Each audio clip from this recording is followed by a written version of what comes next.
Let's turn to John chapter 17 யோவான் 17ஆம் அதிகாரத்துக்கு திருப்பிக் கொள்வோம். and let's read from verse 15 to verse 18. 15ஆம் வசனத்திலிருந்து 18ஆம் வசனம் வரை வாசிப்போம். I do not pray that you should take them out of the world, but that you should keep them from the evil one. They are not of the world, just as I am not of the world. Sanctify them by your truth. Your word is truth. As you sent me into the world, I also have sent them into the world.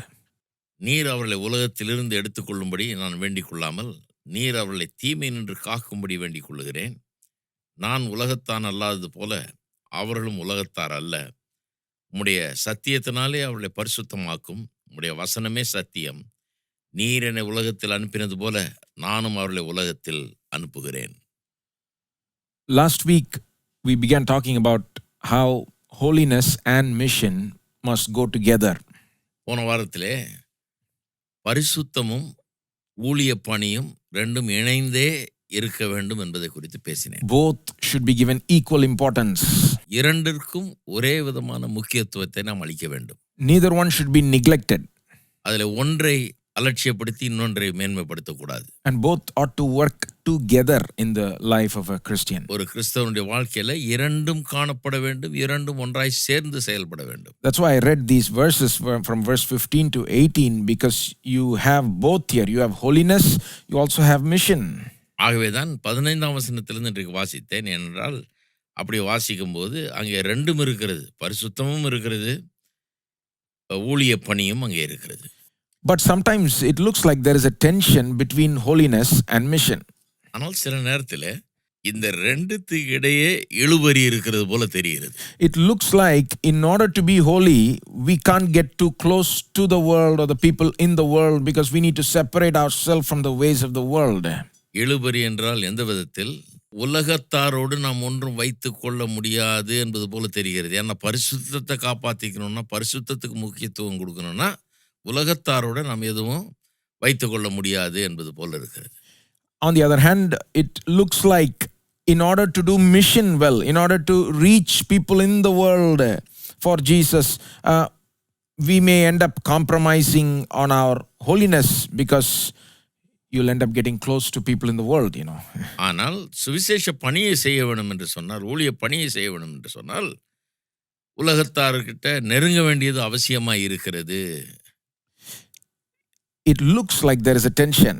ஆகவே இந்த ரெண்டுக்கு நடுவில் இழுபறி இருப்பது போல தோன்றுகிறது. But this tension can and should be resolved. ஆகவே இந்த இழுபறியை சரிப்படுத்த வேண்டும். You know, the truth is, when we learn to handle this tension God's way, Jesus' way, we'll discover that this is not a problematic tension at all. உண்மை என்னவென்றால் இயேசுவினுடைய வழியை பின்பற்றி இந்த இழுபறியை நாம் சரிப்படுத்தும் போது அதிலே அந்த இழுபறி இல்லாமற் போய்விடும். In fact, when these two things come together, when staying holy and fulfilling your mission comes together, that's when you will see great success in both. என்ன சொல்ல போனால் இந்த ரெண்டு காரியங்களும் ஒன்றாய் சேர்ந்து வரும்போது, அதாவது பரிசுத்தமாகுதலும் ஊழிய பணி ரெண்டும் ஒன்றாய் சேர்ந்து செயல்படும் போது அப்பதான் உண்மையான வெற்றியை காண்கிறோம். When you remain holy, when you remain different from the world, and yet at the same time, when you're fully involved in it for mission, when both things happen together, that's when your mission will be a success. Your holiness also will reach its intended completion or goal. பரிசுத்தமாகுதலை சரியா செய்வன என்பதற்காக உலகத்தாரை போல ஆய்விடாமல் ஜாக்கிரதையாய் இருந்து, அதே நேரத்தில் ஊழிய பணியை செய்வதற்காக உலகத்திற்குள்ளே போய் நாம் செயல்பட வேண்டியதாக இருக்கிறது. ரெண்டுத்தையும் ஒன்றா பண்ணால் பெரிய வெற்றி உண்டாகுது. So what looks like a tension is really meant to be a fusion. We are meant to fuse holiness and mission together. ஆகவே பார்க்கிறதுக்கு ரெண்டுத்துக்கும் இடையே இழுபறி போல தெரியலாம். ஆனால் அதை சரி பண்ணும்போது அங்கே இழுபறிக்கு பதிலாக ரெண்டும் சரியான விதத்தில் கலக்கிறதை நாம் காண்போம். That's what Jesus does here in the verses I read. If you will notice in verse 16, Jesus says, they are not of the world, talking about Christians. அதைத்தான் இயேசு இங்கே செய்கிறார். 16ஆம் வசனத்தில் பார்த்தீங்கன்னா கிறிஸ்தவர்களை பற்றி சொல்லும்போது சொல்கிறாரு, நான் உலகத்தான் அல்லாதது போல அவர்களும் உலகத்தார் அல்ல. So there is a separation from the world. We are not of the world. ஆகவே நாம் உலகத்தார் அல்லங்கிறத பிரித்து காட்டுறாரு. And then in verse 18, he gives the other side. He says, I have sent them into the world. 18ஆம் வசனத்துல இன்னொரு காரியத்தை காண்பிக்கிறாரு. அடுத்த பக்கத்து. அது என்ன? நீர் என்னை உலகத்தில் அனுப்பினது போல நானும் அவர்களை உலகத்தில் அனுப்பினேன். So we don't have to choose between holiness and mission. ஆகவே பரிசுத்தமாகுதலுக்கும் ஊழிய பணிக்கும் இடையே எதையாவது ஒன்றுதான் தெரிந்து கொள்ள வேணும் என்று சொல்லி அப்படி தெரிந்து கொள்ள வேண்டிய அவசியம் இல்லை. We should do both and join both together. இரண்டையும் செய்ய வேண்டும், இரண்டையும் கலந்து செய்ய வேண்டும். And we should not compromise one in the name of the other. ஒன்றை சரியாய் செய்வதற்காக இன்னொன்றை நாம் தியாகம் செய்து விட முடியாது. We should not compromise holiness. We should not compromise mission. பரிசுத்தமாகுதலையும் தியாகம் செய்ய முடியாது, ஊழிய பணியையும் தியாகம் பண்ண முடியாது. Now, today, I want to talk about one of those compromises. இப்படி ஒரு காரியத்தை நாம் விட்டு கொடுக்கும்போது, அலட்சியம் பண்ணும்போது அல்லது தியாகம் பண்ணும்போது என்ன ஆகுதுன்றதை காண்பிக்க. Specifically today, I want to bring to your notice how mission is compromised in the name of preserving holiness. இன்றைக்கு ஒரு காரியத்தை உங்களுக்கு காண்பிக்கிறேன். பரிசுத்தத்தை காத்துக்கொள்வதற்காக ஊழிய பணியை தியாகம் செய்கிறதை குறித்து ஒரு உதாரணத்தை காண்பிக்க விரும்புகிறேன். See, this is a problem in the church today. இது சபையில் என்று ஒரு பிரச்சனையா இருக்கிறது. People compromise mission in the name of preserving their holiness or staying holy or something. பரிசுத்தத்தை காத்துக்கொள்வதற்காக ஊழிய பணியையே தியாகம் பண்ணிடுறாங்க, செய்யாம விட்டுறாங்க. Some people think that since we are not of the world and since we're not supposed to love the world or the things in the world and so on, it's better to stay away from the world, its people as much as possible. ஜனங்கள் எப்படி யோசிக்கிறாங்க? இதை நாம் உலகத்தார் அல்ல, உலக சிநேகிதம் நமக்குள்ள இருக்கக்கூடாது அப்படிங்கிறதுனால உலகத்தோட எதுவும் வச்சுக்க கூடாதுன்னு நினைக்கிறாங்க. Why? So that we can remain holy, so that we won't become impure, and as a result we'll maintain our holiness and please God and so on. உலகத்தாரோடு ஒண்ணுமே வச்சுக்காம இருந்தா நம்ம பரிசுத்தத்தை அப்படியே காத்து கொள்ளலாம், தேவனோட நம்ம சரியான உறவில் இருக்கலாம்னு நினைக்கிறார்கள். So as a result, some Christians only end up spending time with one another. They try to avoid contact with unbelievers as much as possible. ஆகவே சில விசுவாசிகள் அவிசுவாசிகளோடு எந்த தொடர்பும் வைத்துக் கொள்கிறது இல்லை, அவர்களோடு எந்த விதமான நேரத்தையும் செலவழிக்கிறது இல்லை, வெறும் தங்களைப் போல விசுவாசிகள் மத்தியில் மட்டுமே தான் பழகுகிறார்கள். ஜனங்க எக்ஸ்ட்ரீமுக்கு போகாமலே பொதுவாகவே உலகத்தாரோட நம்ம ஒன்றும் வச்சுக்க வேண்டாம் அப்படின்னு யோசிக்கிற கிறிஸ்தவர்கள் ஏராளம். So, they think, let's go to the church meetings, let's go to all the home meetings, wherever believers gather, but let's not go where unbelievers are. Let's not have much contact with them. Let's not eat with them. Let's not talk with them. Let's not get too close to them. Better to stay far away from them, அவங்க என்ன நினைக்கிறாங்க?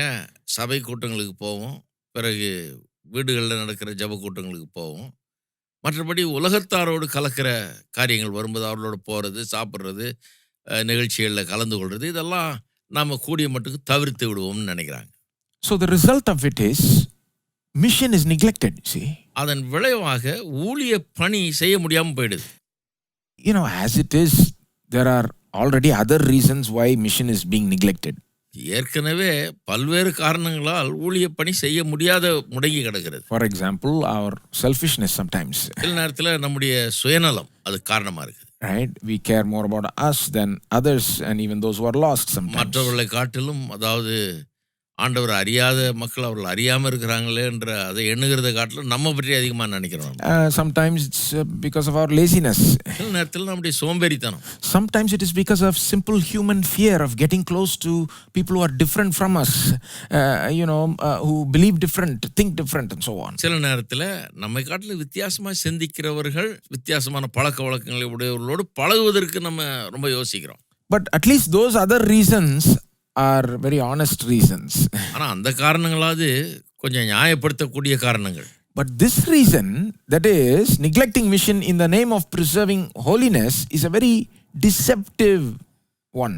ஆனால் எது வஞ்சனையான ஒரு காரணம்னா, பரிசுத்தமாகுதலை காத்து கொள்றதுக்காக நான் உலகத்தாரோட எதுவும் வைத்துக் கொள்ள மாட்டேன்னு நினைக்கிறது ஒரு பெரிய வஞ்சனை. I say deceptive because it looks like it's very spiritual. It's a very spiritual thing. Oh, I'm going to stay away from the world, from its people, and I'm gaining my holiness, as a result. ஏன் அது வஞ்சனைன்னு நான் சொல்றேன்னா, அது பார்க்கறதுக்கு ஒரு பெரிய ஆவிக்குரிய ஒரு காரியம் மாதிரி தெரியுது. நான் உலகத்தாரோட கலக்காததுனால, தூரமா இருக்கிறதுனால, என் பரிசுத்தத்தை நான் காத்துக்கிட்டு முன்னேறி போறேனாக்கும் அப்படிங்கிற மாதிரி தெரியுது. It's a deception because the truth is far from that. What happens in this case, when a person neglects mission in the name of preserving holiness, is not only do they end up neglecting mission, their very holiness is compromised. ஆனால் உண்மையில பார்க்க போனீங்க என்றால் அது ஒரு வஞ்சனை. ஏன் சொல்றேன்னா, அப்படி பரிசுத்தமாகுதல காத்துக்கொள்றதுக்காக உலகத்தாரோட நான் எந்த விதத்திலே கலக்க மாட்டேன்னு சொல்லும்போது, நீங்க ஊழியப்பணி செய்யாமல் விடப்படுவது மட்டுமல்ல, பரிசுத்தமாகுதலும் அங்க நடக்கிறது இல்ல. This is a real problem in the church today and in many other ages also. இது சபையில ஒரு பெரிய பிரச்சனையா இருக்கிறது. மக்கள் மத்தியில, கிறிஸ்தவ மக்கள் மத்தியில ஒரு பெரிய பிரச்சனை. Now what is the solution? இதுக்கு தீர்வு என்ன? The solution is to learn from Jesus. தீர்வு என்னன்னா, இயேசுவினிடத்திலிருந்து கற்றுக்கொள்ளணும் எப்படி இதை சரியா பண்றது. Today that's what I want to do. I want you to look with me at how Jesus was not willing to compromise his mission in the name of preserving his holiness.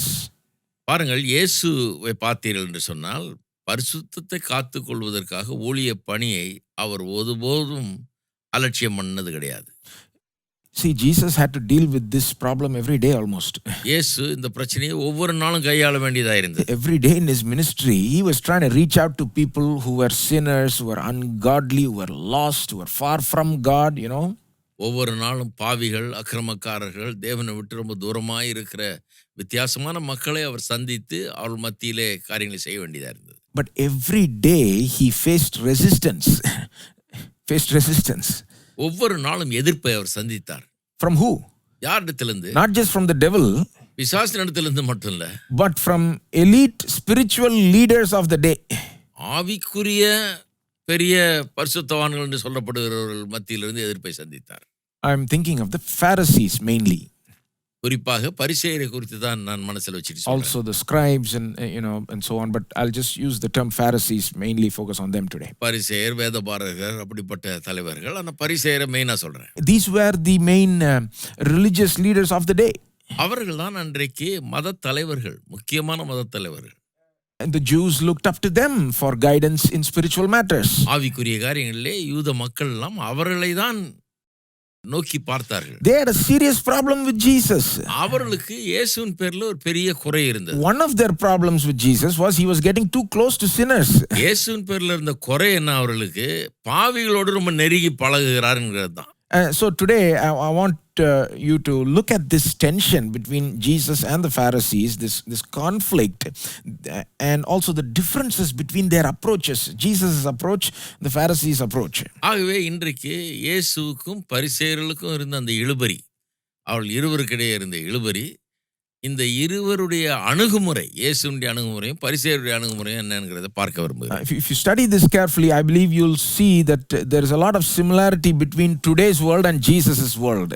இதை கவனிச்சோம்னா இன்றைக்கு இருக்கிற உலகத்துக்கும் இயேசுவினுடைய அன்றைய உலகத்திற்கும் எவ்வளவு நெருக்கமான சம்பந்தம் இருக்கிறது என்கிறதை காணலாம். Because there are sinners even today. ஏனென்றால் இன்றைக்கும் பாவிகள் இருக்கிறாங்க. There are ungodly even today. அக்கிரமக்காரர்கள் இருக்கிறாங்க, தேவ பக்தியற்றவர்கள்னு இருக்கிறாங்க. And there are also those who take the approach of the Pharisees, the scribes. அதுபோலவே இன்றைக்கு இந்த பரிசேயர் போல இருக்கிறவர்களும் இருக்கிறார்கள். Today. இன்றைக்கு இருக்கிறாங்க. What is lacking is people who take the approach of Jesus.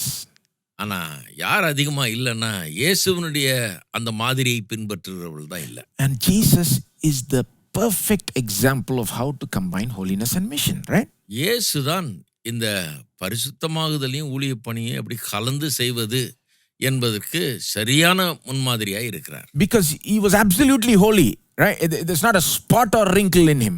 ஏனென்றால் அவரிடத்துல எந்த கரைதரையும் கிடையாது. பரிசுத்தம்னா அப்படியே அப்பழுக்கற்ற பரிசுத்தம் இருந்தது. So no one can accuse him of compromising holiness in the name of mission.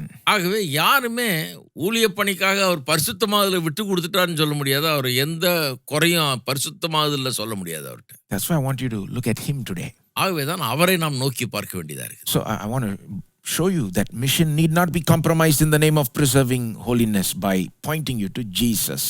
ஆகவே இயேசுவை சுட்டி காண்பித்து எதை காண்பிக்க விரும்புகிறேன் நான், பரிசுத்தமாக காத்து கொள்றதுக்காக ஊழிய பணியை நாம் விட்டுவிட வேண்டிய அவசியம் இல்லை என்பதை காட்ட விரும்புகிறேன். Here's the plan for how we'll go about doing this. எப்படி இதை செய்ய போறோங்கிறதுடைய திட்டம் இதுதான். First, I want you to look at a few passages briefly so that you get a general idea of the tension that's there between the Pharisees and Jesus on this matter. முதல்ல ஒரு சில வேத பகுதிகளை பார்க்க போகிறோம். ஏனென்றால் இயேசுவுக்கும் பரிசேயர்களுக்கும் இடையே இருந்த அந்த இழுபறியை நாம் பார்க்க வேண்டும். Then secondly, we'll look at one passage in more detail. பிறகு ஒரு பகுதியை ரொம்ப ஆழமாக பார்க்க போகிறோம். And then thirdly, we'll talk about some differences between the Pharisees and Jesus.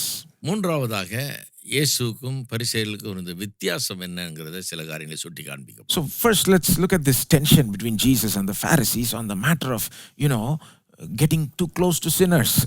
ஆகவே இயேசுவுக்கும் பரிசேயர்களுக்கும் இருக்கிற வித்தியாசத்தை முதல்ல பார்க்க விரும்புகிறேன். எந்த காரியத்தில்? பாவிகள் இடத்துல நெருங்கி பழகுவதில் ரெண்டு பேருக்கும் இருந்த அணுகுமுறையில் உள்ள இழுபறி. I want to read a few verses for you. சில வசனங்களை உங்களுக்கு வாசிக்க விரும்புகிறேன். I want you to notice a few things. ஒரு சில காரியங்களை நீங்கள் கவனிக்க வேண்டும். Notice the kind of people Jesus gets close to. என்ன மாதிரி ஜனங்களிடத்திலே அவர் நெருங்குகிறார் என்பதை கொஞ்சம் கவனிங்க. இயேசு. Okay, and then notice how many of them are there. இன்னொன்னு கவனிக்கணும், எத்தனை பேர் அப்படிப்பட்டவர்கள் இருக்கிறாங்கன்றதை கவனிக்கணும். How many of these kind of people, the worst kind of people, are surrounding Jesus? எப்படி மோசமான ஆட்கள் எவ்வளவு பேர் இருக்கிறாங்கன்றது கொஞ்சம் கவனிங்க. And then I want you to notice how often Jesus hangs out with these kind of people. He's spending time with them, ministering to them. He goes out of the way to try to reach these people. How often he does it? எவ்வளவு அதிகமாக அவர்களை சந்திக்கிறார், பழகுகிறார், அவர்களோட நேரத்தை செலவழிக்கிறார், அவர்களுக்கு நற்செய்தியை சொல்லும்படியாக என்பதை கவனிக்கணும். And then how close he gets to them. எவ்வளவு நெருங்கி பழகுகிறார் என்பதையும் கவனிக்கணும். Let's begin to look at these verses. Luke chapter 15 verse 1. லூக்கா 15 முதலாவது வசனத்தை கவனிங்க. Now the tax collectors and sinners were all drawing near to hear him, and the Pharisees and the scribes grumbled, saying, "This man receives sinners and eats with them." சகல ஆயக்காரரும் பாவிகளும் அவருடைய வசனங்களை கேட்கும்படி அவரிடத்தில் வந்து சேர்ந்தார்கள். அப்பொழுது பரிசேயரும் வேதபாரகரும் முறுமுறுத்து, இவர் பாவிகளை ஏற்றுக்கொண்டு அவர்களோட சாப்பிடுகிறார் என்றார்கள். லூக்கா 15:1-2. Who were drawing near to hear him? யார் இவரிடத்தில் நெருங்கினார்கள்? The tax collectors and the sinners. ஆயக்காரர்களும் பாவிகளும். Now last week I mentioned the tax collectors of that day in that place, they were known for being corrupt, dishonest people. அன்னைக்கே சொன்ன ஆயக்காரர்கள்னா அந்த காலத்தில் வரி வசூலிக்கிறவர்கள், அவர்கள் ஜனங்கள் மத்தியிலே ரொம்ப ஊழலுக்கு பேர் போனவர்கள். Nothing wrong with collecting tax, but the way they were doing it was in a corrupt way, in a dishonest way, charging more tax than the Roman government charged, which was itself too much. வரி வசூலிக்கிறது ஒன்றும் பிரச்சனை இல்லை, ஆனால் ரோமாபுரி ஆட்கள் எவ்வளவு வசூலிக்க சொன்னாங்களோ அதை காட்டிலும் அதிகமாக வசூலித்து மிச்சமுள்ளதை பாக்கெட்டில் போட்டாங்களோ அதுதான் தவறு. So they were a group, and then the next group is called sinners. You see that? ஆயக்காரர்ன்றது ஒரு கூட்டம், இன்னொரு கேட்டகரி யாருன்னா பாவிகள். Now interesting the way it says sinners. பாவிகள்னு அப்படியே சொல்லியிருக்கு பாருங்க. These are people who everybody knew were sinners in the town. பாவிகள்னா யாரு? எல்லாருக்கும் தெரியும் பெரிய பாவின்னு, ஒரு மோசமான ஆளுன்னு தெரியும். அந்த மாதிரி ஆளு தான் பாவின்னு சொல்லி. They were people who had a reputation for violating God's laws. தேவனுடைய கற்பனைகளை மீறி நடக்கிறவர்கள். They were known for living in an ungodly manner. தேவ பக்தியற்ற விதத்தில் சமுதாயத்தில் வாழ்ந்து வருகிறவர்கள் அவர்கள். Not occasionally doing some wrong things. No, not that kind of people. Everybody does that. Everybody occasionally makes mistakes and commits sin and so on, right? ஏதோ எப்பவாவது தவறி சில தவறுகளை செய்கிற சாதாரண ஜனங்களைப் போல அல்ல, இவர்கள் பாவிகள், பாவத்திலேயே மூழ்கி கிடக்கிறார்கள். This is their lifestyle, always in violation of God's laws and the expectations of the society there. They were viewed as sinners. பாவிகளுங்கிறவர்கள் எப்போ பார்த்தாலும் கர்த்தருடைய கட்டளையை மீறுறது, அதை தைரியமாய் அதை மீறி நடந்து கொள்ளுகிறது, அதையே தங்கள் வாழ்க்கை முறையாய் வைத்துக் கொள்ளுகிறது. அப்படிப்பட்டவர்களை தான் இங்கே சொல்லியிருக்கு. These are the people who are drawing near to Jesus. இவர்கள் தான் இயேசு வண்டையிலே வந்து சேர்ந்தார்கள்னு வாசிக்கிறோம். Drawing to hear him. They are coming near to hear him. அவர் வசனங்களை கேட்கும்படி அவரிடத்தில் வந்து சேர்ந்தார்கள்னு போட்டிருக்கு. Think about that. நல்லா கவனிங்க. There's something about Jesus' teaching and preaching and whatever he's doing, and it's attracting this kind of crowd. இயேசுவினுடைய பிரசங்கம் போதனை இப்படிப்பட்ட ஆட்களை கவர்ந்து இழுக்கிறது. If somebody attracted that kind of crowd today, just imagine the criticism they will face. The crowd is filled with all kinds of, the worst people in the society or something like that. இன்றைக்கு ஒரு பிரசங்கியார் பிரசங்கம் பண்ணி அது சமுதாயத்தில் இருக்கிற மிகப்பெரிய பாவிகளை மோசமான ஆட்களை எல்லாம் கவர்ந்து இழுக்குதுன்னா இன்னைக்கு அந்த பிரசங்கியாருக்கு எவ்வளோ பெரிய கெட்ட பேர் வரும்னு யோசித்து பாருங்க. No wonder the Pharisees objected. ஆகவே தான் பரிசேயர் இதை ஆட்சேபித்தார்கள். Sometimes we dismiss the Pharisees very easily without understanding their position, you see. சில நேரத்தில் பரிசேயர்களுடைய எண்ணம் என்னன்னு புரிந்து கொள்ளாமலே அவர்களை நம்ம சுலபமாக குறை சொல்லிடுறோம். But it's easy to understand why the Pharisees would object. They say here in verse 2, this man receives sinners and eats with them. பரிசேயர்கள் சொல்றாங்க பார்த்தீங்களா இங்கே, இவர் பாவிகளை ஏற்றுக்கொண்டு அவர்களோட சாப்பிடுகிறார் என்றார்கள். Notice the accusation, receives them. He doesn't drive them out. He receives them. He doesn't say, doesn't put any hindrance before them. He receives them. அவர்களை என்ன பண்றாராம், அவரு ஏற்றுக்கொள்ளுகிறாருங்கிறாங்க. Right? He receives these worst kind of people in இந்த society. மோசமான ஆட்களை விரட்டி விடாம ஏற்றுக்கொள்ளுகிறார் என்கிறது தான் குறை அவங்களுக்கு. And then he eats with them.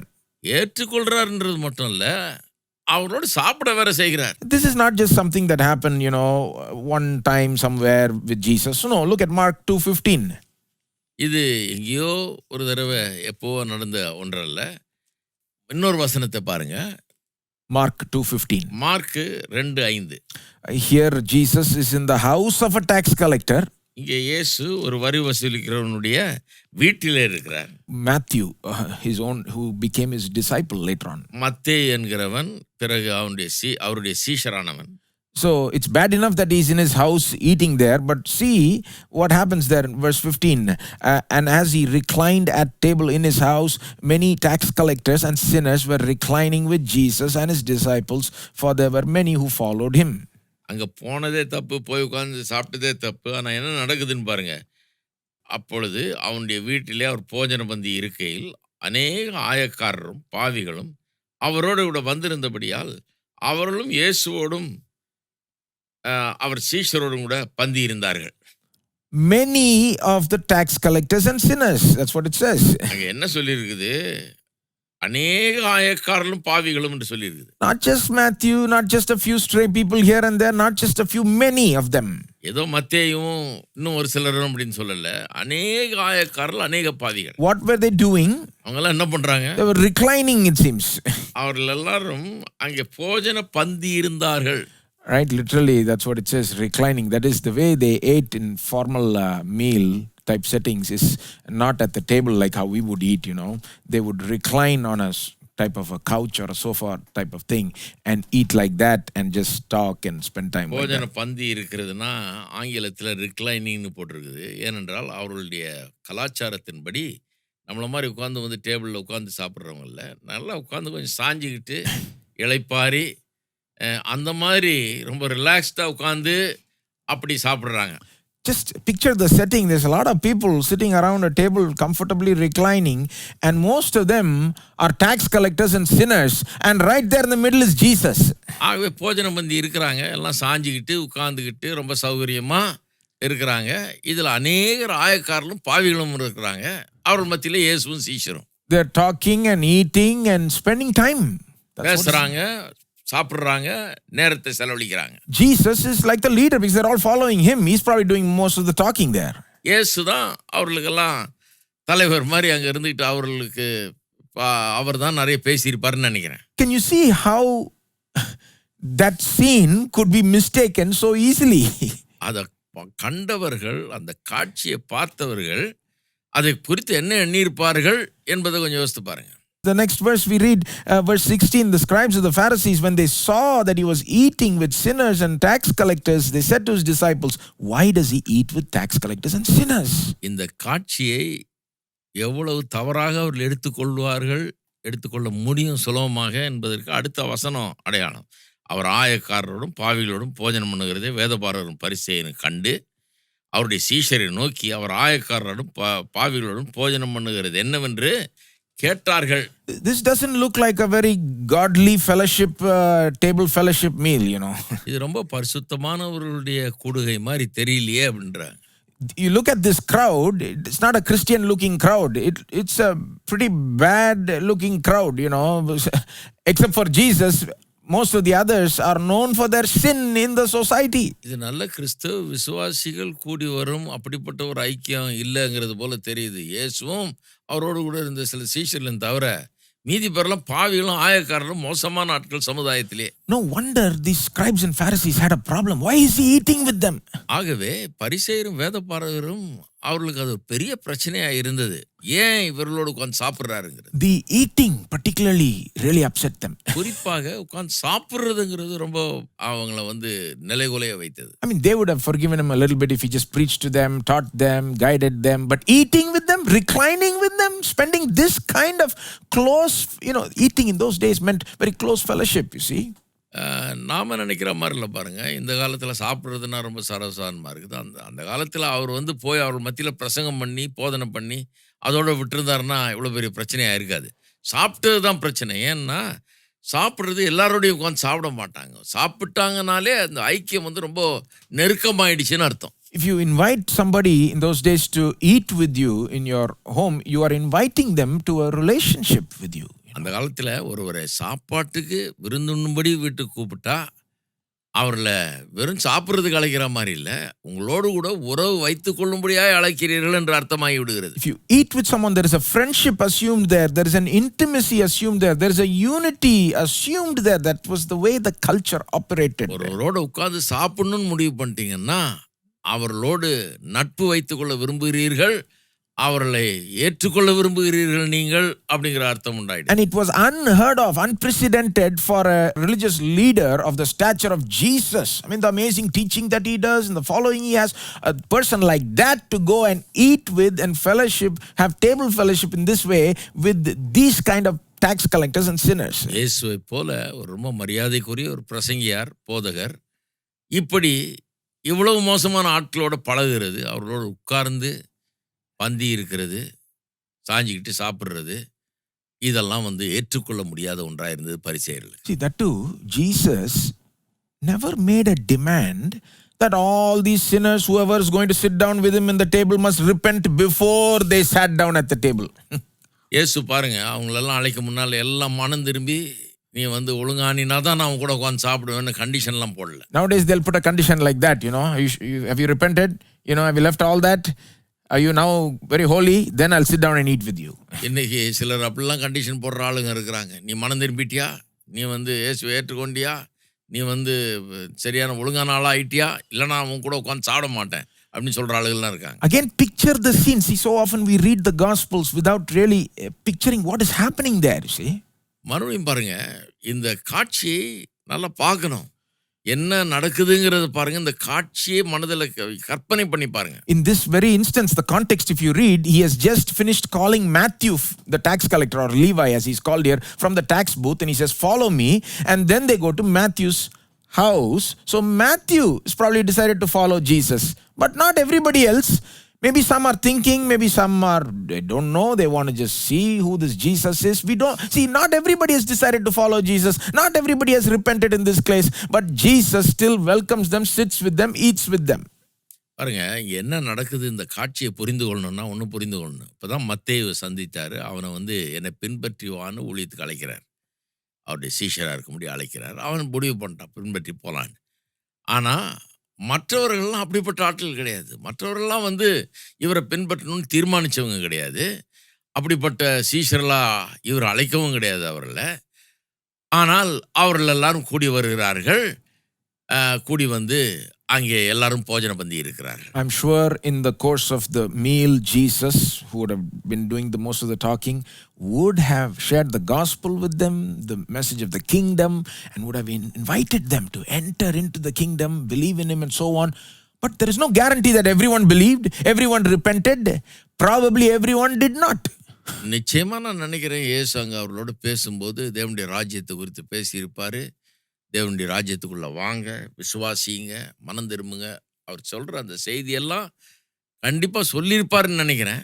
ஆனா எல்லாரும் கொண்டிருப்பார்களான்னு சொன்னீங்கன்னா, கண்டிப்பா எல்லாரும் ஏற்றுக்கொண்டிருக்க மாட்டாங்க. But this sitting around the table talking and eating gave Jesus the opportunity to share the message of the kingdom with them, to lead them to a point where it now becomes possible for them to repent and believe in him and so on.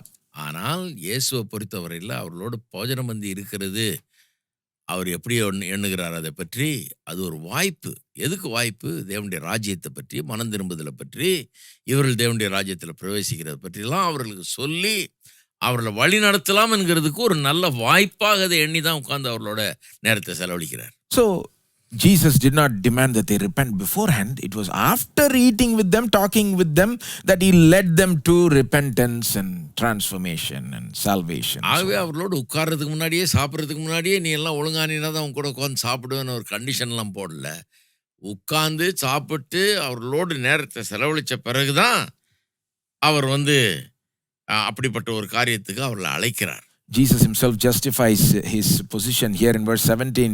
Jesus says, those who are well have no need of a physician or a doctor, but those who are sick. I didn't come to call the righteous, but the sinners. I came for these people, he says. ஏன் இந்த ஆளுகளோட உட்கார்ந்து சாப்பிட்டாருன்றதை நியாயப்படுத்துறாரு பாருங்க. அடுத்த வசனத்தில், 17ஆம் வசனத்தில் இயேசு அதை கேட்டு, அதாவது மற்றவர்கள் குறை சொல்றதை கேட்டு, பிணியாளிகளுக்கு வைத்தியன் வேண்டியதல்லாமல் சுகமுள்ளவர்களுக்கு வேண்டியதில்லை, நீதிமான்களே அல்ல பாவிகளே மனம் திரும்புவதற்கு அழைக்க வந்தேன் என்றார். He's saying, I'm like their doctor. என்ன அர்த்தம்? நான் அவங்க doctor மாதிரின்றார். The sick don't get well and then come to the doctor. They go to the doctor to get well. வியாதியஸ்தர்கள் சுகமான பிறகு டாக்டர் பார்க்கறது இல்ல, சுகமாகறதுக்கு தான் டாக்டர் போய் பார்க்கறாங்க. The sick need the doctor. வியாதியஸ்தருக்கு மருத்துவர் தேவை. Jesus is saying, just like that, the sinners, the ungodly, the people who are far from God, the worst kind of people, they need God more than anything else. They need me. That's why I'm going to them. இயேசு என்ன சொல்றாரு?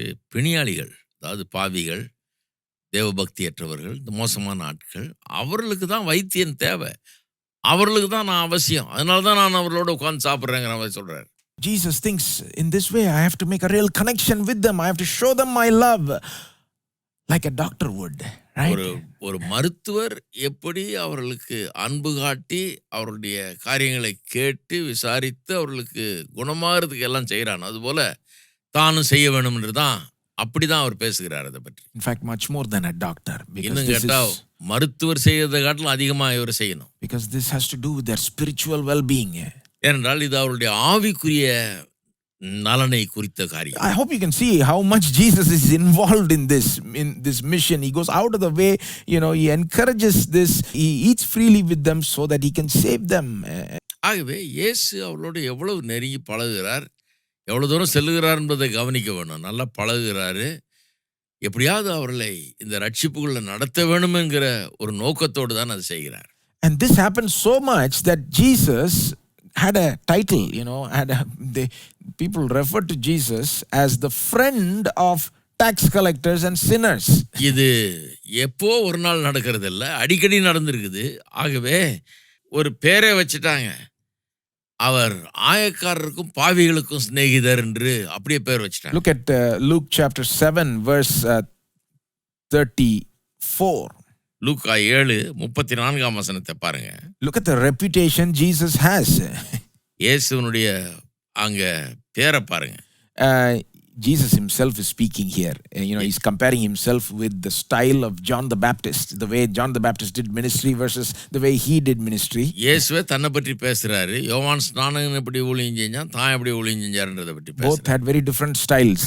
ரெண்டு பேருக்கும் ரெண்டு வித்தியாசமான முறையை பின்பற்றினார்கள். Both were from God.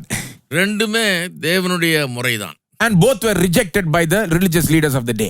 ரெண்டு பேரையும் இந்த மத தலைவர்கள்லாம் வெறுத்தாங்க. யோவான் ஸ்நானனையும் வெறுத்தாங்க, இயேசுவையும் வெறுத்தாங்க. Let me read from verse 33 onwards. 33ல இருந்து வாசிக்கிறேன். Luke 7:33. 7:33 Luca.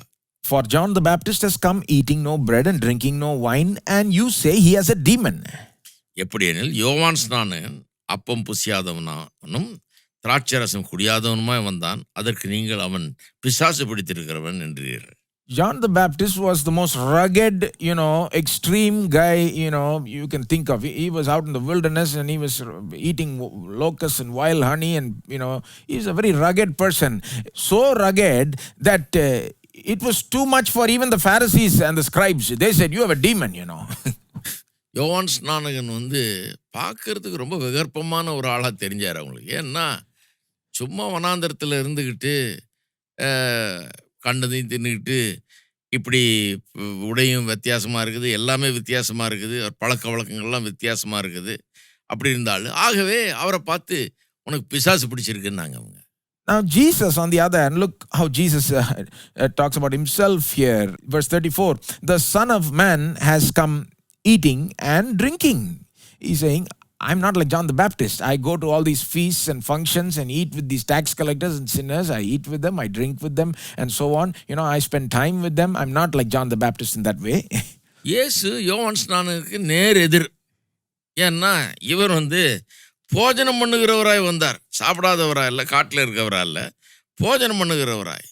He says, right, "You call me a glutton and a drunkard and a friend of tax collectors and sinners." சொல்றாரு, "நான் இப்படி வந்தேன், நான் வித்தியாசமா வந்தேன். அவனை பிசாசு பிடித்தவன்னு சொன்னீங்க, நான் இப்போ சாப்பிட்றவனா வந்தேன். ஆனா நீங்க வந்து என்ன வந்து போஜன பிரியனும் மதுபாரம் பிரியனுமான மனுஷன், ஆயக்காரர்களுக்கும் பாவிகளுக்கும் சிநேகிதன் என்கிறீர்களேன்றார். What Jesus is saying is, no matter what style we come with, you will still reject the correct message from God.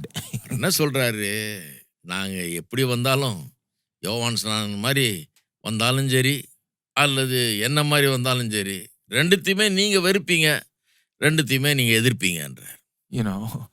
People who criticize sometimes, we may be tempted to think if we change our ways a little bit, they'll stop criticizing. But the truth is, when they criticize something that is genuinely a work of God, no matter what the style is or the outward presentation is or the way it's done, they will criticize this way and the opposite looking way. John the Baptist and Jesus. பாருங்க, இந்த குறை சொல்ற ஆளுங்கள உலகத்துல கவனிச்சிங்கன்னா, இவங்க குறை சொல்றாங்களேன்னு நீங்க கொஞ்சம் மாற்றிக்கலாம் நம்மளன்னு சட்டையை கட்டியே மாற்றிக்கிட்டு அவங்களுக்கு திருப்திப்படுத்துறதுக்காக நீங்கள் இப்படி பார்த்தீங்கன்னா, இப்படி மாற்றினாலும் குறை சொல்லுவாங்க. நீங்கள் எப்படி இருந்தாலும் குறை சொல்ல போகிறாங்க. இந்த பக்கம் இந்த மாதிரி இருந்தாலும் குறை சொல்லுவாங்க, அந்த மாதிரி இருந்தாலும் குறை சொல்லுவாங்க. குறை சொல்கிறதுக்குன்னே இருக்காங்க அவங்க. I mean, if there's a person who looks extremely holy, it may be John the Baptist, and they say he has a demon. பார்க்கறதுக்கு ரொம்ப பெரிய பரிசுத்தவான் மாதிரி தெரிஞ்ச ஆள் யார்? யோவான் ஸ்நானகன் தான். ஆனால் அவனை பிசாசு பிடித்தவன்ட்டாங்க. But a person who, to their eyes, is compromising his holiness by getting too close to these, tax collectors and sinners, is Jesus. And they criticize him also as a glutton, a drunkard, a friend of tax collectors and sinners. இயேசு அவருடைய கண்ணுகளுக்கு ரொம்ப தவறு செய்கிறவர் மாதிரி தெரிறாரு. ஏன்னா ஆயக்காரர்கள் பாவிகளோட உட்கார்ந்து போஜன பந்தி இருக்கிறாரு அவரு. அவரையும் பார்த்து அவரையும் என்ன சொல்கிறாங்க, நீ வந்து போஜன பிரியன், மதுபான பிரியன், ஆயக்காரனுக்கும் பாவிகளுக்கும் சிநேகிதன்றாங்க. Interesting title there, friend of tax collectors and sinners. ஆயக்காரர்களுக்கும் பாவிகளுக்கும் சிநேகிதன் என்று சொல்றாங்க அவரை. I'm not going to talk about the other two. Jesus most certainly wasn't a glutton or a drunkard, right? போஜன பிரியன் மதுபான பிரியன்றதை விட்டுறேன். ஏன்னா ரெண்டுமே அது அவரை பற்றி அப்படி சொல்றது வந்து சும்மா அது வந்து அது உண்மை கிடையாது. But this title, a friend of tax collectors and sinners, that I think had some justification to it. He did behave like a friend to them. ஆனால் ஆயக்காரர்களுக்கும் பாவிகளுக்கும் சிநேகிதன்றதுல உண்மை இருக்குது. ஏன்னா அவர்களோட நட்போடு பழகினார். I'm pointing all this to say how much Jesus was involved with these people of the world, you see. எவ்வளவு இயேசு இந்த உலகத்தார் மத்தியில நெருங்கி பழகுகிறார் என்பதை கொஞ்சம் கவனிங்க. To the point where he was willing to be misunderstood and even caricatured by the religious leaders of the day. எந்த அளவுக்கு நெருங்கி பழகுகிறாரு, அன்றைக்கு இருந்த மத தலைவர்கள் இவரை தவறாக புரிந்து கொண்டு இவரை குற்றம் சொல்லுகிற அளவுக்கு அவர்களோடு நெருங்குகிறார். Now let's look at one specific passage in detail I was talking about. ஒரு குறிப்பிட்ட வசனத்தை பார்ப்போம். Luke chapter 7 verse 36. Luca 7:36. I hope you're thinking how passionate Jesus is for mission. இதை குறித்து நீங்கள் நல்லா யோசிக்க வேணும். இயேசு ஊழிய பணியை குறித்து எவ்வளவு வாஞ்சையோடு இருந்தார் என்பதை கவனி. He refuses to back down at the criticism of these other elite leaders of the day in order to fulfill his mission. அந்த மத தலைவர் சொல்லுகிற குற்றஞ்சாட்டுகள் நிமித்தமாக இவர் பின்வாங்கவே இல்லை. ஏனென்று சொன்னால் அவர் ஊழிய பணியை நிறைவேற்ற வந்திருக்கிறார். பாவிகளை ரட்சிக்க வந்தவர், அதை செய்கிறார் அவர். Let's look at Luke 7:36. I think it's in the same chapter. 7:36 பாருங்க. Let me read verse 36. 36. One of the Pharisees asked him to eat with him, and he went to the Pharisee's house and reclined at table. பரிசேயரில் ஒருவன் தன்னுடனே போஜனம் பண்ண வேண்டும் என்று அவர் வேண்டிக் கொண்டான். அவர் அந்த பரிசேயனுடைய வீட்டில் பிரவேசித்து பந்தி இருந்தார். So Jesus didn't eat just at sinners' houses. He was willing to go to anyone's house and eat with them, you know. ஆகவே இயேசு வெறும் பாவிகளோட மட்டும் சாப்பிடல, இந்த மாதிரி மத தலைவர்களோடையும் சாப்பிட்டார்.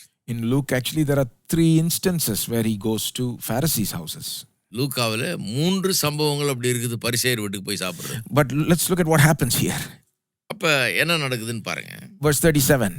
37. Behold, a woman of the city who was a sinner, when she learned that he was reclining at table in the Pharisee's house, brought an alabaster flask of ointment, and standing behind him at his feet, weeping, she began to wet his feet with her tears, and wiped them with the hair of her head, and kissed his feet, and anointed them with the ointment. அப்பொழுது அந்த ஊரில் இருந்த பாவியாகிய ஒரு ஸ்திரீ அவர் பரிசேயன் வீட்டில் பந்தி இருக்கிறதை அறிந்து ஒரு பரணியில் பரிமள தைலம் கொண்டு வந்து அவருடைய பாதங்கள் அருகே பின்னாக நின்று அழுது கொண்டு அவருடைய பாதங்களை தன் கண்ணீரினால் நனைத்து தன் தலைமயிரினால் துடைத்து அவருடைய பாதங்களை முத்தம் செய்து பரிமள தைலத்தை பூசினாள். It says, a woman of the city who was a sinner. என்ன சொல்லியிருக்குது அவளை பற்றி? அந்த ஊரில் இருந்த பாவியாகிய ஒரு ஸ்திரீ. That means she was most likely a prostitute or at least a known adulteress. இதை சொல்லியிருக்கிற விதத்தை பார்த்தா அவர் வெளிப்படையாக ஒரு வேசியாகவோ அல்லது வேசித்தனம் பண்ணுகிற ஒரு ஸ்திரீயாகவோ வாழ்ந்திருப்பாள் என்று தெரிகிறது. That's why the description is like that, a woman of the city who was a sinner. ஊர்ல இருந்த பாவியாகிய ஒரு ஸ்திரீன்னு சொல்லும்போது அந்த மாதிரி ஒரு ஆளை தான் அப்படி வர்ணிப்பாங்க. Now she hears that Jesus is going to be reclining, participating in this banquet at the Pharisee's house. அவள் ஒரு பரிசேயருடைய வீட்டிலே இவர் பந்தி இருக்கிறார்னு கேள்விப்படுறார். And what does she do? She brings a alabaster flask of ointment. என்ன பண்ணுகிறார்? அவர் ஒரு பரிமள தைலத்தை கொண்டு வருகிறார் ஒரு பரணியில. That's very very expensive perfume or ointment. இந்த பரிமள தைலம்ங்கிறது ரொம்ப விலையுயர்ந்த ஒரு தைலம்.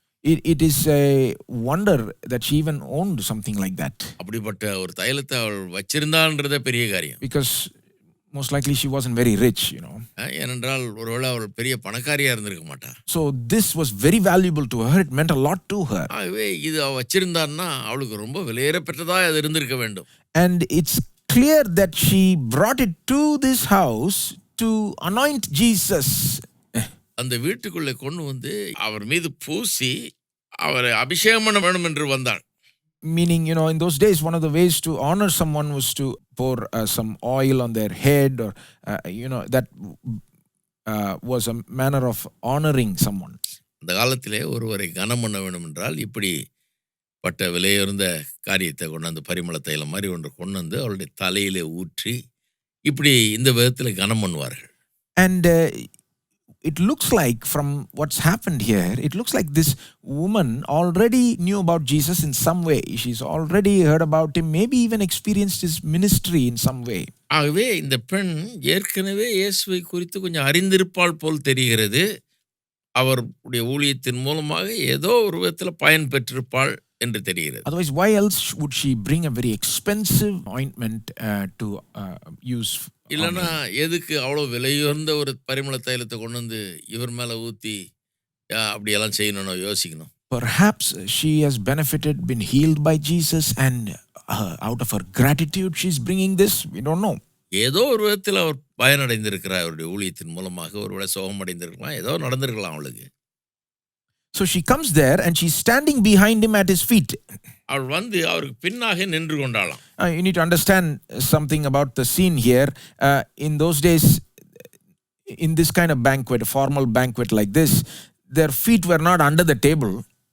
அந்த காலத்தில் இப்படி போஜன பந்தி இருக்கையில் அவருடைய கால்கள் டேபிளுக்கு கீழே இருக்காது. I told you already, they're not eating like us around a table. I mean, like, sitting near a table with the feet under the table. They're eating in a different way. They're reclining with probably their left elbow, leaning like this, head towards the table, eating like this, their feet away from them, stretched out so that there is access to the feet. நம்மள மாதிரி ஒரு நாற்காலியில் உட்காந்து டேபிளுக்கு அடியில் காலை விட்டுக்கிட்டு உட்கார்றோம் இல்லையா சாப்பிட்றதுக்கு, அந்த மாதிரி அவர்கள் உட்கார்ந்தது கிடையாது.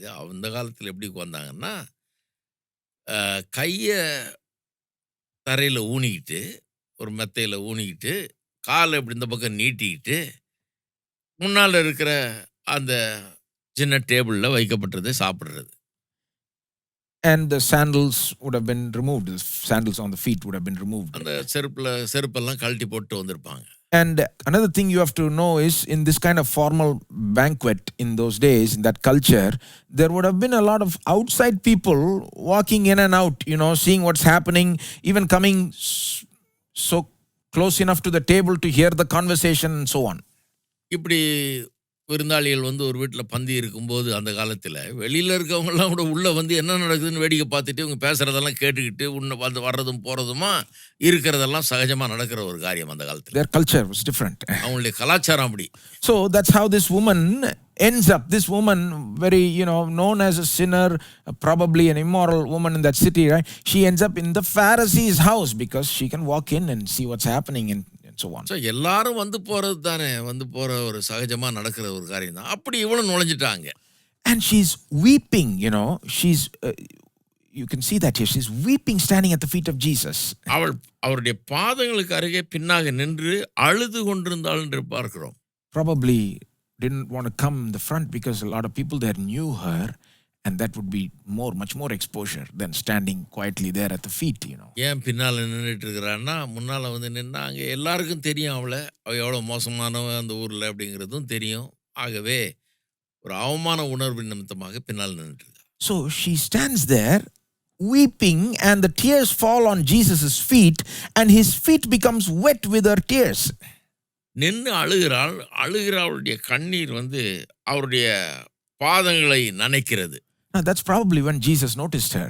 அப்பதான் இயேசு திரும்பி பார்த்திருப்பாருன்னு நினைக்கிறேன். And when he turned back, probably everybody turned and looked. அவர் திரும்பி அவளை பார்த்தபோது மற்றவர்கள் எல்லாம் திரும்பி பார்த்திருப்பாங்க. Because he's the main guest in the banquet. ஏன்னா அவர்தான் அந்த விருந்துல சிறப்பு விருந்தாளி.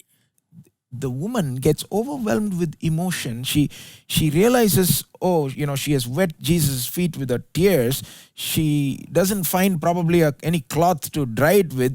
So she doesn't know what to do. She immediately reacts and wipes Jesus' feet with her own hair. அவள் திடீர்னு கவனிக்கிற அவளுடைய கண்ணீர் வந்து அவருடைய பாதங்களை நனைத்து விட்டது என்று. அதை ஒரு டவல் எடுத்து துடைக்கிறதுக்கு அங்கே ஒன்றும் இல்லை. உடனே அவள் அந்த நேரத்தில் எதேர்ச்சியாக தன்னுடைய தலைமயிரினால் அதை துடைக்கிறாள். All this, I think, happens kind of spontaneously. I don't think you can say it was she planned to, shed tears at his feet or something like that. இதெல்லாம் வந்து ஒரு திட்டம் போட்டு நடக்கல. வரும்போதே பாதத்தில் போய் கண்ணீர் விழுற மாதிரி நான் நிற்க போறேன்னு நினச்சிட்டுலாம் வரல. So she ends up, drying his feet with her hair. And by the way, nobody did that in that day and age. A woman does not loosen her hair in public in that day and age.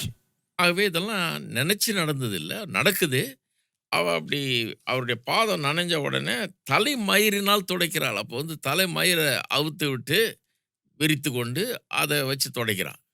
In that day and age, அன்றைக்கு தலைமயிரை அப்படி அவுத்து விட மாட்டாங்க மற்றவங்களுக்கு எதிராக பெண்கள். And that too a woman with this kind of reputation. அதுவும் இந்த மாதிரி ஒரு பேர் கொண்ட ஒரு பெண், மோசமான பெண் என்று அறியப்பட்டவள் இப்படி செய்ய மாட்டாள். And then after drying his feet with her hair, she kisses his feet, and anoints them with that தலைமயிரினால் துடைத்தது மட்டும் இல்ல, பாதங்களை முத்தம் செய்கிறாள். முத்தம் செய்தது மட்டுமல்ல, பரிமள தைலத்தை பூசினாள். That ointment which she probably wanted to give to Jesus or use on his head, she in the moment she wants to make up for this shedding tears at the feet, and wetting his feet with her tears. She wants to make up for that. She ends up pouring the ointment there, to try to make up for what has happened. ஒருவேளை இயேசுவுக்கு கொடுக்கிறதுக்காக வந்திருப்பா. ஆனால் அங்கே திடீர்னு இப்படி கண்ணீர் வந்து பாதத்தில் விழுந்துருச்சு. அவ திடீர்னு அதை துடைக்க போய் பரிமள தைலத்தையே பூசி விடுறா. They say this is probably how it went, you know. ஒருவேளை இப்படிதான் நடந்திருக்குன்றாங்க. Who knows, maybe she wanted to use it on his feet. I don't know. யாருக்கு தெரியும், ஒருவேளை பாதத்திலே பூசணும்னு வந்திருக்கலாம். ஆனால் அது வந்து எதேர்ச்சியாய் நடந்தது என்று தான் தெரிகிறது. But there was it happened very naturally, very spontaneously, I would say. ரொம்ப எதிர்பாராத விதமாக இயற்கையாக நடந்த ஒன்று அது. But by now, everybody is looking at this scene. ஆனால் இதெல்லாம் நடக்கும்போது எல்லாரும் பார்த்து கொண்டிருக்கிறார்கள். Now you can imagine what various people are thinking. இந்த காட்சி எல்லாருடைய மனதிலையும் எப்படிப்பட்ட எண்ணங்களை உண்டாக்கி இருக்கும்னு நினைக்கிறீங்க? Something like that happened today, how would people think? இன்றைக்கு ஒன்று அப்படி நடந்ததுன்னா ஜனங்க என்ன நினைப்பாங்க? See, this Pharisee is looking at this scene and he's thinking to himself, saying to himself, that's what we see in verse 39. Look at that. Now when the Pharisee who had invited him saw this, he said to himself, if this man were a prophet, he would have known who and what sort of woman this is who is touching him, for she is a sinner. அவரை அழைத்த பரிசேயன் அதை கண்டபோது, இவர் தீர்க்கதரிசியாய் இருந்தால் தம்மை தொடுகிற ஸ்திரீ இன்னாள் என்றும் இப்படிப்பட்டவள் என்றும் அறிந்திருப்பார். இவள் பாவியாயிருக்கிறாளே என்று தனக்குள்ளே சொல்லிக் கொண்டான். Pharisee sees this, and the first thing that comes to him, and the only thing that he can think of is, doesn't he know who she is? பரிசேயன் இதை பார்க்கும்போது அவன் என்ன நினைக்கிறான், இவருக்கு என்ன தெரியாத இவ யாருன்னு அப்படின்னு. He's thinking everyone knows who she is. Everyone knows about her immorality. அவன் என்ன நினைக்கிறான், இவ எவ்வளவு மோசமானவன்னு ஊருக்கே தெரியும், இவருக்கு தெரியாதா அப்படின்னு. If he's a real prophet, he should have known that and he should have kept her away. Look at how he says, doesn't he know what sort of woman this is who is touching him? He's allowing her to touch him, he's thinking. இவர் தீர்க்கதரிசியாய் இருந்தால் தம்மை தொடுகிற இந்த ஸ்திரீ இன்னாள் என்றும் இப்படிப்பட்டவள் என்றும் அறிந்திருப்பாரே, அப்புறம் எப்படி தன்னை தொட விடலாம் இவர் அப்படின்ற அந்த கேள்வி அவனுக்குள்ளே எழும்புகிறது. That was too much that for the Pharisee to accept that Jesus allowed this woman to touch him, meaning her hair was used to wipe his feet, right? That's what he's talking about there, and so on. பரிசேயனுக்கு இது கொஞ்சம் கூட ஒவ்வாத ஒரு காரியமா இருக்குது. அதாவது இப்பேற்பட்ட ஒரு ஸ்திரீ வந்து தன்னுடைய பாதத்தை மயிர்னால துடைக்கிறதுக்கும் பாதத்தில் தைலத்தை பூசுறதுக்கும் முத்தம் செய்யறதுக்கும் அனுமதிக்கிறார் இந்த மனுஷன். இந்த ஆள் ஒரு தீர்க்கதரிசியா தெரியாதா அப்படின்றது தான் கேள்வி. He cannot digest that. He cannot get over the sinfulness of the woman and the closeness to Jesus. He cannot digest it. அவள் எவ்வளவு மோசமான பாவி என்கிறதையும் அவள் எவ்வளவு இயேசு விட்டு நெருங்குகிறாள் என்பதையும் அவனுக்கு சகித்து கொள்ள முடியவில்லை. But now think about it carefully. That's all he thinks about. He never thinks about any other thing. அவன் பாருங்க, வெறும் அதுதான் அவன் மனசுல இருக்கிறத ஒழிய வேற எதுவும் யோசிக்கல. அவன் He's not thinking why is she crying like this. அவன் இவன் ஏன் அழுகிறா இந்த மாதிரி அப்படின்னு யோசிக்கல. She's weeping there. He's not thinking about that. அழுகிறாள், ஏன் அழுகிறான்னு யோசிக்கல. He's not thinking about why she's using this expensive ointment on the feet of Jesus. ஏன் இவ்வளவு விலையுயர்ந்த ஒரு தைலத்தை இயேசுவுடைய பாதத்தில் ஊற்றுகிறாள் என்று நினைக்கல. First of all, a woman like her to own that itself is very rare, and to use that which would be very valuable to her, not on the head but on the feet of somebody. I mean, why would she do that? அவ்வளவு விலையுயர்ந்த தைலத்தை தலையில ஊத்தாம காலில் ஊத்துறாளே, இது ஏன் இப்படி பண்றா, இப்படி ஒரு செயலை ஏன் செய்தாள் என்பதை அவன் யோசித்து பார்க்கவில்லை. Maybe Jesus has done something for her, something where she has benefited, and that's why she's overwhelmed with gratitude. See, his mind is not going in that direction. ஒருவேளை இயேசுவினிடத்திலிருந்து அவள் ஏதோ நன்மை அனுபவித்திருப்பாளோ, அதனால நன்றி உள்ளவளாக வந்து தன்னுடைய நன்றியை தெரிவிக்க வந்து இப்படி பண்றாளோ அப்படிங்கிறதெல்லாம் அவன் யோசிச்சு பார்க்கவே இல்லை கொஞ்சம் கூட. அது அவனுடைய மனதில் நுழையவே இல்லை அந்த எண்ணங்கள். Those good thoughts never came to his mind. இந்த நல்ல எண்ணங்கள்லாம் அவனுக்குள்ள மனசுல வரவே இல்லை. The only thought that comes to his mind is the sin of the woman. அவனுக்கு உள்ள வர்ற ஒரே எண்ணம் என்ன, இந்த பெண்ணுடைய பாவம், அவள் பாவிங்கிறது. Coming too close to Jesus. இயேசுவினிடத்தில் கிட்ட வந்துட்டாள். He never thinks of the gratitude the woman is showing. இந்த பெண் காட்டுகிற ஒரு நன்றியை அவன் உணர்ந்து கூட பார்க்க முடியல. This fellow thinks Jesus is not a real prophet, otherwise he would have known who she is and kept her away. Now Jesus reads his mind. The fellow never said anything. He just thought like this. Jesus reads his mind and replies to what he's thinking. Look at verse 40. இந்த ஆள் சொல்றாரு, தீர்க்கதரிசியா இருந்தா இவருக்கு தெரிய வேணாமா இவ யாருன்னு, இவளை எப்படி தொட விடலான்னு அப்படி யோசிச்சுட்டு இருக்கிறான் அந்த ஆளு. ஆனா அவருக்கு இவன் என்ன யோசிக்கிறான்னு தெரியுது, அந்த அளவுக்கு தெரியுது. இவன் உள்ளத்துல இருக்கிற எண்ணம் அவருக்கு விளங்குது. அவர் சொல்ற பதில பாருங்க. Jesus says, Simon, I have something to say to you. அவர் சொல்றாரு, அடுத்த வசனம் சொல்லுது, சீமோனே நான் உனக்கு ஒரு காரியம் சொல்ல வேண்டும் And then he tells him a story. அப்படின்னு சொல்லிட்டு ஒரு கதையை சொல்றாரு. When Jesus tells you a story, you better watch out because there's something coming. இயேசு ஒரு கதையை சொல்றாருன்னா ஒருத்தனுக்கு ஏதோ ஒன்று சொல்ல வர்றாருன்னு அர்த்தம். And he tells him a story here of how there's a money lender who had two debtors, சொல்றாரு, ஒருவனிடத்தில் 2 பேர் கடன் பட்டிருந்தார்கள். Verse 41, one of them owed 500 denarii and the other owed 50. ஒருவன் 500 வெள்ளி காசும் மற்றவன் 50 வெள்ளி காசும் கொடுக்க வேண்டியதா இருந்தது. Big difference, 500 versus 50, right? 500க்கும் 50க்கும் அவ்வளவு வித்தியாசம் பாருங்க. 500 was roughly worth about 1 year's wage in those days. 50 was roughly worth 1 month's wage. 50 வெள்ளி காசுன்றது ஒரு மாசம் சம்பளத்துக்கு சமம் அந்த காலத்துல. 500 வெள்ளி காசுன்றது ஒரு வருஷ சம்பளத்துக்கு சமம். And verse 42, when they could not pay, he cancelled the debt of both.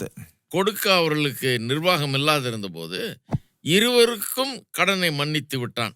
If you could not pay in those days, you could go to prison. You could end up going to prison, no matter what the debt was. அந்த காலத்துல கடனை கொடுக்க முடியலன்னா ஜெயிலுக்கு போக வேண்டியதா இருக்கும்.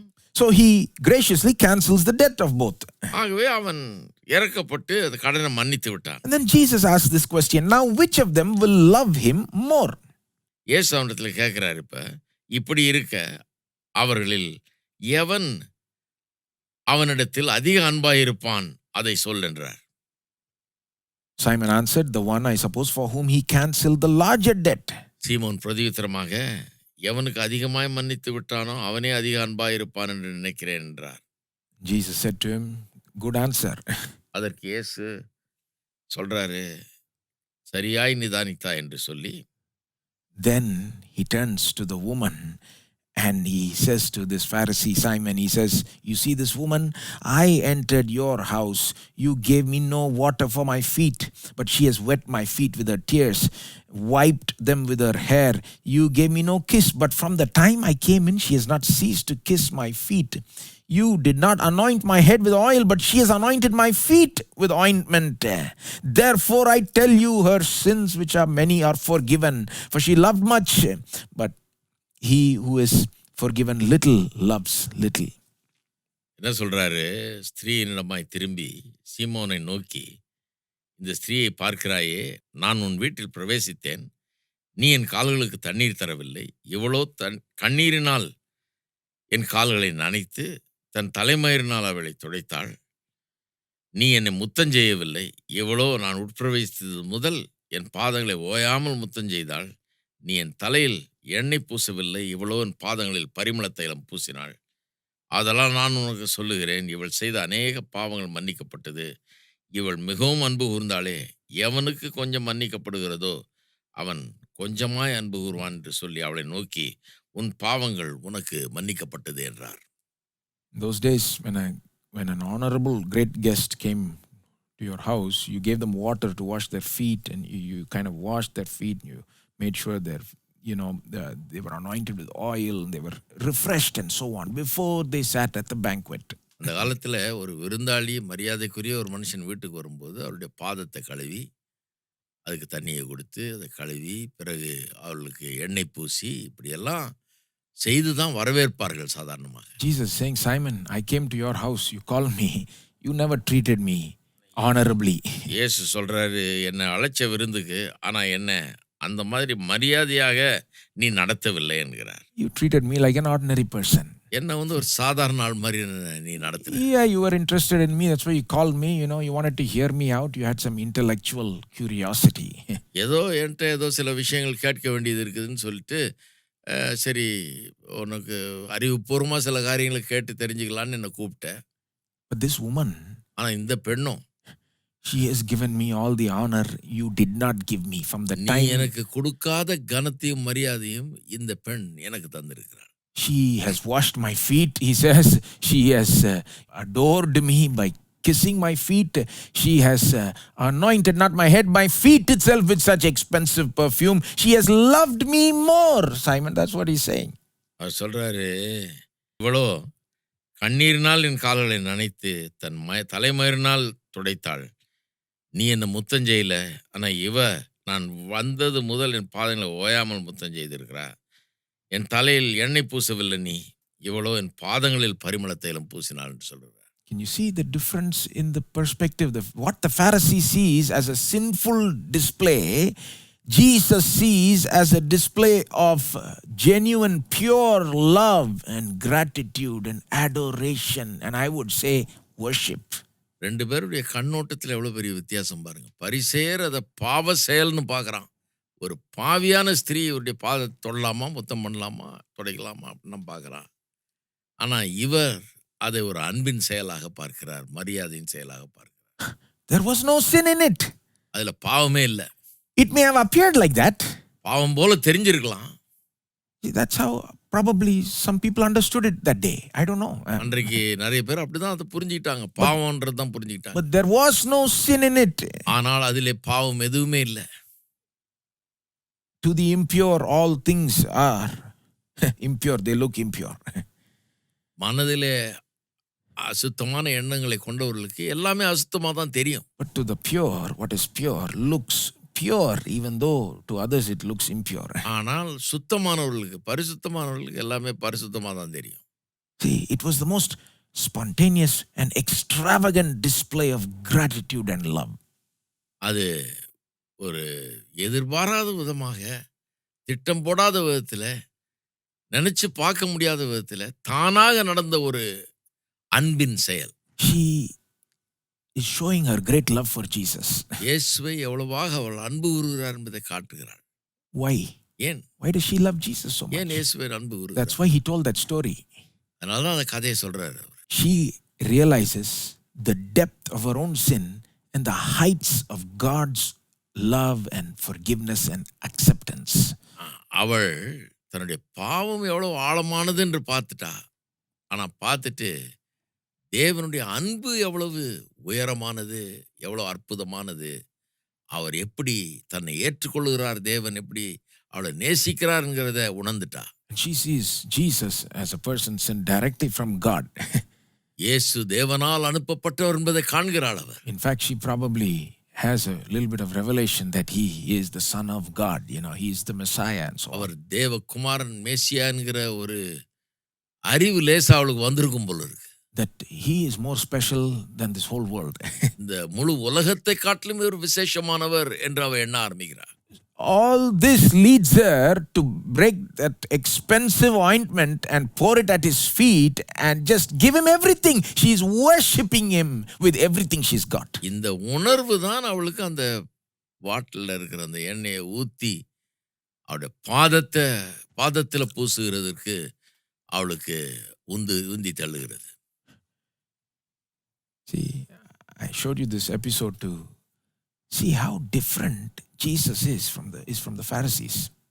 இயேசு பரிசேயரை காட்டிலும் எவ்வளவு வித்தியாசமானவர்கள் என்பதை காட்டுகிறதுக்கு தான் இந்த பகுதியை எடுத்தேன். Let me just tell you some differences now. சில வித்தியாசங்களை சொல்றேன். See, one difference is the way they see sinners, the way Pharisees see sinners, the way Jesus sees sinners. ஒன்று, பரிசேயர் எப்படி பாவிகளை பார்க்கிறார்ன்றதை கவனிங்க. அப்புறம் இயேசு எப்படி பாவிகளை காண்கிறார். The Pharisee, when they see the sinner, they only see their sin and how despicable that makes them. That's all they see. பரிசேயர்கள் பாவிகளை பார்க்கும்போது அவருடைய பாவத்தையும் அந்த பாவம் அவர்களை எப்படியெல்லாம் மோசமாக்குகிறது என்பதையும் தான் பார்க்குறாங்க. They have no love for them. They have no mercy towards them. பாவிகள் மீது எந்த விதமான அன்பும் கிடையாது, எந்த இரக்கமும் கிடையாது. They have an air of superiority. They think of themselves as, superior. I'm not like that worthless sinner. அவர்கள் தங்களை குறித்து ரொம்ப மேன்மையாக எண்ணுகிறார்கள். எங்கிட்ட பாவம் இல்லை அப்படிங்கிற மாதிரி நினைக்கிறாங்க. But Jesus, when he sees the sinner, ஆனால் இயேசு பாவியை பார்க்கும்போது he sees their sin as a big need, as a problem to which he is the solution. He is the doctor. இயேசு அவளை பார்க்கும்போது அவளுடைய பாவத்தை ஒரு பெரிய தேவையாக அவர் காண்கிறார். தேவையை சந்திக்க வந்த பிணியாளுடைய தேவையை சந்திக்க வந்த மருத்துவராக தன்னை எண்ணிக்கொள்கிறார். He sees the sinner, same sinner that the Pharisee sees, but பரிசேயன் காண்கிற அதே பாவியை தான் அவர் பார்க்கிறார். his eyes are full of love and mercy, I would say. அவருடைய கண்கள் அன்பினாலும் இரக்கத்தினாலும் நிறைந்திருக்கு. In this episode that we just saw, he not only never rebukes that woman, இந்த கதையில ஒரு காரியம் என்னன்னா, அவர் ஒருபோதும் அந்த பெண்ணை கடிந்து கொள்ளவில்லை. he receives her love and adoration and worship. அவளுடைய அன்பையும் மரியாதையும் அவர் ஏற்றுக்கொள்கிறார். He receives it. He doesn't stop her. அவளை தடுத்து நிறுத்தவில்லை. See, that's what upset the Pharisee. அதுதான் அந்த பரிசேயர்களுக்கு பிரச்சனையா இருக்கு பாருங்க. He could have stopped her. அவரை தடுத்து நிறுத்திருக்கலாம்னு யோசிக்கிறாங்க அவங்க. If he had stopped her, they wouldn't have been so upset. They would have said, oh, good, you know. தடுத்து நிறுத்தி இருந்தா ரொம்ப திருப்தி ஆயிருப்பாங்க. ஆஹா, பரவாயில்ல.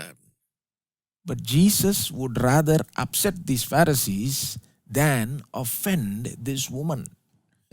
ஆனா இயேசுவோ இந்த பரிசேயர் கோவப்பட்டாலும் பரவாயில்ல, ஆனா அந்த பெண்ணை நான் தடுத்து நிறுத்த போவதில்லை, அவளை அப்படி துச்சமாய் நினைக்க போவதில்லைன்னு மனசு வச்சிட்டார். In front of everybody there, Jesus affirms the woman and puts the Pharisee in his place, really. அவ்வளவு பேருக்கு முன்னால அந்த பரிசேயனை வைக்க வேண்டிய இடத்துல வைக்கிறாரு. இந்த பெண்ணுக்கு கொடுக்க வேண்டிய அன்பை அவர் கொடுக்கிறார். He gives the confirmation, assurance there to the woman. He finally looks at the woman and he says, your sins are forgiven you. Your faith has saved you. Go in peace. அந்த பெண்ணுக்கு ஒரு உறுதியை தர்றாரு. உன்னுடைய பாவங்கள் மன்னிக்கப்பட்டது, சமாதானத்தோட போ என்று சொல்லி அவளை அனுப்புகிறார். Another difference. இன்னொரு வித்தியாசம். The way the Pharisees understand holiness versus the way Jesus understands holiness. பரிசேயர்கள் எப்படி பரிசுத்தமாகுதலை புரிந்து வச்சிருக்கிறாங்கன்னு பாருங்க. அதே நேரத்தில் இயேசு எப்படி பரிசுத்தமாகுதலை புரிஞ்சு வச்சிருக்காருன்னு கவனி. For the Pharisees, appearance of holiness is very important. பரிசேயர்களுக்கு பரிசுத்தமாய் தோன்றுகிறது ரொம்ப முக்கியம். This woman coming too close to Jesus, gives the wrong picture, and the wrong picture is a no, இயேசு அண்டையில் நெருங்கி வர்றது தோற்றத்துக்கு சரியா இல்லை, பார்க்கறதுக்கு நல்லா இல்லை, ஆகவே அது வேணான்றாங்க. You see, Jesus should not give the wrong picture there. He should have stopped her and so on. இயேசு அப்படிப்பட்ட ஒரு தோற்றத்தை கொடுத்துருக்க கூடாதாக்கும், பார்க்கறதுக்கு அந்த மாதிரி மோசமா காட்சி அளிக்குதுன்றாங்க. Eating with so many sinners and tax collectors gives the wrong picture. It makes it look like he is with them and he is in every way like them and so on. Gives the wrong picture. Should not give the wrong picture. ஆயக்காரர்களோடு பாவிகளோடு உட்கார்றது, சாப்பிட்றது, பேசுறது, பழகுறது ஒரு தவறான ஒரு காட்சியை எல்லாருக்கும் முன்னால கொடுக்கிறது, அது செய்யக்கூடாதுங்கிற மாதிரி பார்க்குறாங்க. Can you see? It's the appearance of holiness that they're very concerned about. It should appear holy. பரிசேயருக்கு என்னன்னா பார்க்கறதுக்கு பரிசுத்தம் மாதிரி தெரியணும். For Jesus, appearance of holiness is not so important. Real holiness is important. ஆனா இயேசுவுக்கோ தோற்றம் முக்கியமே இல்லை, உண்மையா உள்ள பரிசுத்தம் இருக்குதான்றது தான் முக்கியம். In fact, forget about Jesus. Even the woman here had more holiness than the Pharisee. இயேசுவை மறந்துருங்க, இங்க இருக்கிற இந்த ஸ்திரீக்குள்ள இருந்த பரிசுத்தம் கூட இந்த பரிசேயருக்குள்ள இல்லைன்னு தான் சொல்லணும். See, she was actually no longer immoral. The Pharisee only sees her as immoral because of her past lifestyle, அவளுடைய கடந்த கால வாழ்க்கையை வச்சு தான் இவர்கள் வேசின்ற மாதிரி அவளை பார்க்குறாங்க, மோசமான பெண் என்று பார்க்குறாங்க. ஆனால் அவள் அப்படி இல்லை. I know that she was not living like that anymore because of her love and gratitude and worship of Jesus at that point. நான் நினைக்கிறேன் அவள் அந்த மாதிரி வாழ்ந்து கொண்டு இருந்திருக்க மாட்டான்னு நினைக்கிறேன். ஏனென்று சொன்னால் இயேசுவினுடைய அன்பையும் இரக்கத்தையும் அவள் பாராட்டுகிற விதத்தை பார்த்தாலே அவளுக்குள்ள ஏற்கனவே மாற்றம் வந்திருக்கும்ன்றது தெரியுது. And we know Jesus himself looks at her, says her sins are forgiven. இயேசுவே அவளை பார்த்து சொல்றாரு, உன்னுடைய பாவங்கள் மன்னிக்கப்பட்டது. At least by the end of this episode, all her sins are forgiven. Inside, she is pure. She is holier than the Pharisee. இந்த சம்பவம் முடியறதுக்குள்ள அவள் பாவங்கள் எல்லாம் மன்னிக்கப்பட்டது, உள்ள சுத்தமா பரிசுத்தமாயிட்டா. அவ பரிசேயர்களோட பரிசுத்தமா இருக்கு. Her spiritual condition is much better than that Pharisee. அவளுடைய ஆவிக்குரிய நிலைமை பரிசேயருடைய நிலைமையை காட்டிலும் பெட்டரா இருக்கு. She realizes the depth of her own sin. She has received the heights of Jesus' forgiveness. தன்னுடைய பாவம் எவ்வளவு ஆழமானது என்பதை உணர்ந்துட்டா, இயேசுனுடைய பாவ மன்னிப்பை அவள் பெற்றுக்கொண்டாள். She realizes how great Jesus is. She doesn't care about breaking this expensive ointment. இயேசு எவ்வளவு பெரியவர் என்பதை அவள் உணர்ந்து விட்டாள். அதனால்தான் அந்த பரிமள தைலத்தை கொண்டு வந்து அப்படி பாதத்துல ஊற்றுவதற்கு அவள் தயங்கவே இல்லை. விலை வந்த ஒரு தைலத்தை. Pharisee doesn't realize his own sin, பரிசேயனோ தன்னுடைய பாவத்தை உணரவில்லை. doesn't realize the greatness of the one who has come to his house. வீட்டுக்கு வந்திருக்கிற இந்த விருந்தாளி எவ்வளவு பெரியவர் என்கிற அந்த உணர்வே இல்லை அவனுக்கு. See, Jesus is concerned about real holiness, my friend. இயேசு பாருங்க, உண்மையா உள்ளத்தில் இருக்கிற பரிசுத்தத்தை தான் அவர் பார்க்கிறார். If in order to fulfill his mission, he must eat with sinners, and if that could give the wrong picture about him, Jesus says, so what? அதாவது பாவிகளை ஆதாயப்படுத்திக் கொள்வதற்காக அவர்களோடு சாப்பிட வேணும், சம்பாஷிக்க வேணும், உட்கார வேணும்னா அவர் பரவாயில்லன்றார். அதனால என்னன்றார், If it gives the wrong picture. அது தோற்றத்துக்கு அவ்வளோ சரியா இல்லைனாலும் பரவாயில்லன்றார். Picture only is wrong, right? Reality, there's no problem, right? தோற்றம் தானே பிரச்சனை. உண்மையாவே அவர் ஒன்றும் பாவம் செஞ்சிடல இல்லையா? See, you cannot point a finger at Jesus. There was nothing wrong with his holiness. Only it only looked, the appearance looked wrong, but there was nothing wrong with his holiness. He never compromised 1 inch of his holiness while he was with all these sinners. இயேசு பாவிகளோடு உட்கார்ந்து விருந்து உண்ணாலும் அவரிடத்துல ஒரு குறை கண்டுபிடிக்க முடியாது. ஒரு பாவமும் அவர் செய்யவில்லை. தோற்றத்துக்கு தான் அது பாவம் மாதிரி தெரியுது, தப்பு மாதிரி தெரியுது ஒழிய அங்கே ஒரு பாவமும் நேரிடவில்லை. What people think about our holiness is not important. ஆகவே இன்றைக்கும் ஜனங்க நம்முடைய பரிசுத்தத்தை பற்றி என்ன நினைக்கிறாங்கன்றது முக்கியம் கிடையாது. Whether we are truly holy is important. உண்மையாகவே நம்ம பரிசுத்தமா இருக்கிறோமான்றது தான் ரொம்ப You முக்கியம். see, and another thing about holiness is, for the Pharisee, holiness is more external. The emphasis is all external. பரிசேயர்களுக்கு இன்னொரு காரியம் பாருங்க, பரிசுத்தம் எல்லாம் வெளிப்புறமான ஒரு காரியம். For Jesus, holiness is internal. இயேசுவுக்கோ பரிசுத்தம் எல்லாம் உள்ள இருக்கிற ஒரு காரியம். See, here itself you can see that, Pharisees, they want to keep that distance, external distance between the sinners. They want to, in other places you see, they want to wash all the vessels correctly, wash the hands correctly, the ritual washing, external cleanliness, purity is very important to them. பரிசேயருக்கு சுத்தமா பரிசுத்தங்கிறதே வெளிப்புறமான ஒன்று தான். இந்த social distancing maintain பண்ணிடணும், கையை கழுவிக்கணும், காலை கழுவிக்கணும், அதை கழுவிக்கணும், இதை கழுவி, இதே தான் வேலை அவங்களுக்கு. I don't have time to read it, but if you look at Luke 11, Jesus goes to another Pharisee's house, and there he tells that Pharisee, because that guy gets upset that Jesus didn't wash his hands, and Jesus tells him, he says, you cleanse the outside, but inside you are full of greed and wickedness. This is in Luke 11:39. இன்னொரு முறை ஒரு பரிசேயனுடைய வீட்டுக்கு இயேசு போறார் பாருங்க. அந்த பரிசேயனுடைய வீட்டில் அந்த பரிசேயனுக்கு இயேசுவின் பேரில் ஒரு குறை. அதாவது அவர் கையை கழுவலையாம். அது அவனுக்கு பெரிய குறையாக தெரியுது. கர்த்தர் அவனை நோக்கி, பரிசேயராகிய நீங்கள் போஜனபான பாத்திரங்களின் வெளிப்புறத்தை சுத்தமாக்குகிறீர்கள், உங்கள் உள்ளமோ கொள்ளையினாலும் பொல்லாப்பினாலும் நிறைந்திருக்கிறது. மதிகேடரே, வெளிப்புறத்தை உண்டாக்கினவர் உட்புறத்தையும் உண்டாக்கவில்லையான்னு கேட்கிறார். For Jesus, external holiness is not important. It's internal holiness, heart, mind. இயேசுவுக்கு வெளி தோற்றம் முக்கியமா தெரியல, உள்ள இருக்கிற அந்த இருதய மனது அதுதான் முக்கியமா தெரியும். Right? In Mark 7:21 he says, from the heart only all the evil comes. And the heart only needs to become good, holy and so on. Right? Mark 7:21 சொல்றாரு, இருதயத்திலிருந்து தான் எல்லா பொல்லாதவைகளும் புறப்பட்டு வருதுன்ற. There's much more differences, but there's no time today. இன்னும் நிறைய வித்தியாசங்கள் இருக்குது, ஆனால் இன்னைக்கு நேரம் கிடையாது. In conclusion, I want to say that the Pharisees, for them, if you get close to a sinner, their sin will come on you. You become impure. Their sin is contagious. பரிசேயர்கள் எப்படி, அவங்க கண்ணோட்டம் எப்படின்னா, பாவிகிட்ட ரொம்ப நெருங்குனீங்கன்னா அவன் பாவம் லிட்டரலாக ஒரு வியாதி மாதிரி ஒட்டிக்கோன்ற மாதிரி யோசிக்கிறாங்க. Jesus never thought like that. இயேசு அப்படி யோசிக்கவே இல்லை. For him it was the opposite. He got close to them because he believed his holiness was contagious. He was going to make them holy in the process. அவர் எப்படி யோசிச்சாரு, நம்ம அவங்கிட்ட போனோம் ஏன்னு சொன்னா நம்முடைய பரிசுத்தம் அவனை போய் தொடும், அவனோட ஒட்டிக்கும் அப்படின்னு அவர் யோசிக்கிறார். That's real holiness. அதுதான் உண்மையான பரிசுத்தம். Real holiness is more powerful than real sin. உண்மையான பரிசுத்தம் வந்து பாவத்தை காட்டிலும் ரொம்ப வல்லமை உள்ளது. The kind of holiness Jesus had இயேசு கொண்டிருந்த அந்த பரிசுத்தம் is full of love and mercy towards the sinner. பாவிக்கு காட்டுகிற ஒரு பெரிய இரக்கத்தையும் அன்பையும் உடையதா இருக்கிறது. The kind of holiness Pharisees had no love and mercy towards the sinner. It's an incomplete holiness. It's a hypocritical holiness. It's a very superficial holiness. பரிசேயனிடத்தில் இருக்கிற அந்த பரிசுத்தம் வந்து எப்படிப்பட்ட பரிசுத்தம்னா அதில் இரக்கம் கிடையாது, மன உருக்கம் கிடையாது, பாவிய எந்த விதத்திலையும் அது வந்து நேசிக்கிறது கிடையாது. See, I know we are not like Jesus. நமக்கு தெரியும் இயேசு போல நாம் ஒன்றும் அந்த அளவுக்கு இல்லைன்னு. We are not perfectly holy. நாம் ஒன்றும் பரிபூர்ணர் அல்ல We பரிசுத்தம். are not perfect in anything.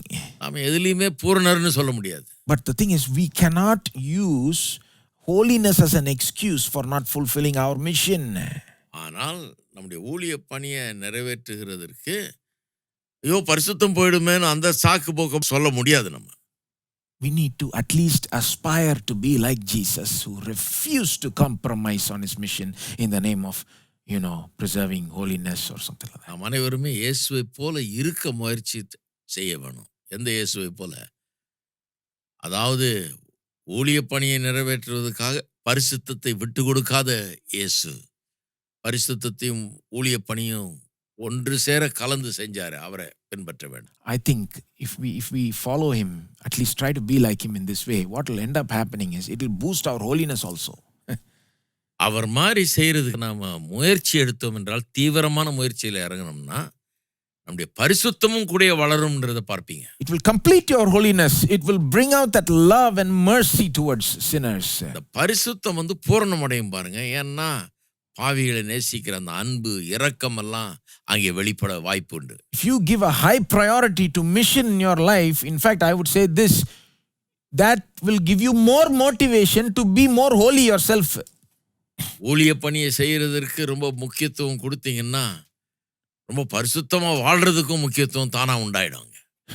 Holiness results in better mission, but not only that, mission itself will motivate more holiness.